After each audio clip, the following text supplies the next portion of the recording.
शिंदे के साथ बहुमत, लेकिन रश्मि ना तोड़ दें सपना। क्या एकजुट रहेगी एकनाथ शिंदे की सेना?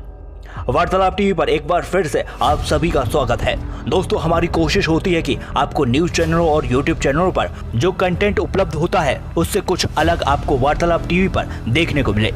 इसी कड़ी में आज हम बात करेंगे देश के सबसे ज्वलंत मुद्दे की। जी हाँ, न्यूज चैनलों पर सबसे बड़ी खबर है महाराष्ट्र की राजनीति में चल रही उठापटक की।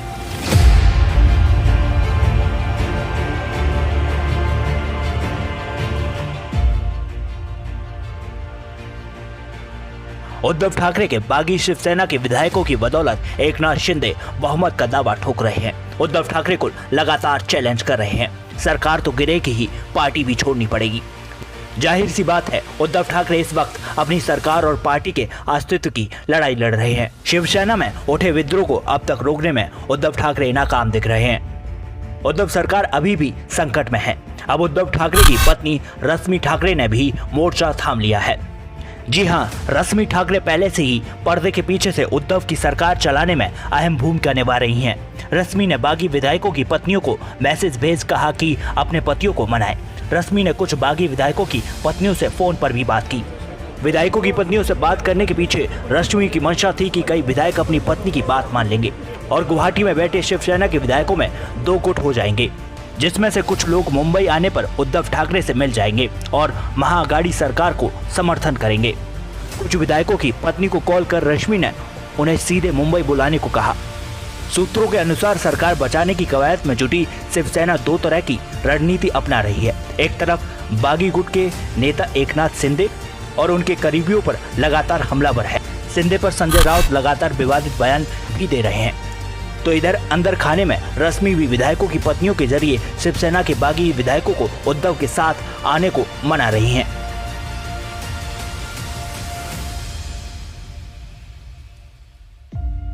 आपको बता दें कि महाराष्ट्र की राजनीति को रश्मि बेहद अच्छे तरीके से समझती हैं। जब प्रदेश में उद्धव की सरकार बनी, कई अहम मामलों में रश्मि का दखल होता है। उनकी राजनीतिक ताकत का अंदाजा इस बात से लगाया जा सकता है कि शिवसेना के मंत्री अब्दुल सत्तार ने रश्मि ठाकरे को सीएम बनाने का पक्ष लेते हुए एक बार कहा था कि रश्मि ताई पर्दे के पीछे से काम करती हैं और पर्दे के सामने नहीं आती हैं। उन्हें महाराष्ट्र की राजनीति के बारे में बहुत कुछ पता है। बड़े साहब और आदित्य साहब कैसे काम करते हैं, वह उसका सही नियोजन करती हैं। फिलहाल वह सामना की मुख्य संपादिका के तौर पर भी अच्छा काम कर रही हैं। वह अच्छी तरह से जानती हैं कि लोकतंत्र के रास्ते लोगों तक कैसे पहुंचा जाता है। उनकी छवि एक आदर्श महिला की है। महाराष्ट्र में चल रहे पॉलिटिकल ड्रामे में जब से रश्मि ने एक्टिव रोल में काम करना शुरू किया, तब से उसका असर भी दिख रहा है।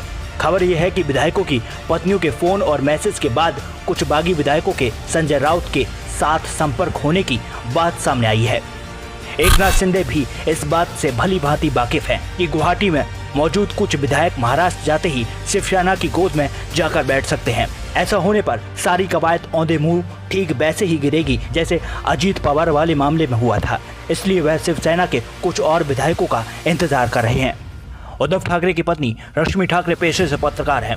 वह बाल ठाकरे द्वारा साल 1988 में शुरू किए गए मराठी अखबार सामना की संपादक हैं। शिवसेना की वीकली मैगजीन मार्मिक का काम भी देखती हैं।